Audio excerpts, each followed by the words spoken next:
तुमच्या दोघांच्या भानगडीत या 75 वर्षाच्या काँग्रेस आणि भाजप यांच्या दोघांच्या भानगडीत माझ्या समाजाचं वाटोळं केलं हो. काय केलं माझ्या लेकरांनी? 50 वर्षात नोंद होती याचा अर्थ आम्हाला आरक्षण होतं. कोण बॅकलॉग भरून काढणार आमचा? काय केलं ते ईडब्ल्यूच्या लेकरांनी? एसीबीचं आरक्षण तुम्ही दिलं. विद्युत मधले 2014चे पीएसआय तसेच पडले, लग्न झालं नाही. एक पीएसआय डीवायएसपी माझ्याकडे अमरावतीत आला होता, माझी निवड झाली म्हणला, फक्त नियुक्ती दिली राहिली. पुऱ्या गावात मिरवणूक काढली, अख्खे गाव जमले. गरीबाचा पोरग डीवायएसपी झाल्यामुळे अख्खे गाव शेजारचे जमले. 13,000 लोक मिरवणुकीला आले, गाव गुलालाने भरलं.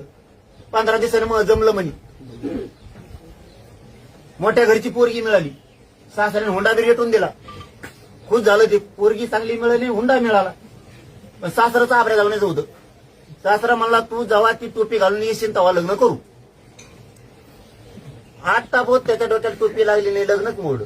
सासरा म्हणला जेव्हा तू अधिकारी होशील त्यामुळे दिलेली नाही पोरगी. जर त्याचं लग्न व्हाय ना आणि तुमची नोकरी नाही.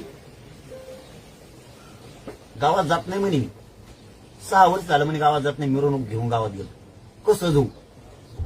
हे खोटं नाही साहेब, हे तळमळ आहे माझ्या समाजाच्या लेकराची. रडते दांतरवाली ती. त्यांना वाट नाही ठेवली तुम्ही मन मोकळं करायला. कुणी तुमच्या काँग्रेस, भाजप, शिवसेना, राष्ट्रवादींनी माझ्या गरीब मराठ्यांना वाट नाही ठेवली. तुम्ही फक्त तुमचं बघितलं आणि आम्हाला तुमच्यात वाटलं की तुम्ही बघणारे नाहीत. माझ्या जातीचं कल्याण होतंय म्हणून मी 100% पोलीस साहेबाला करायला म्हणून तुम्हाला बोलिलं.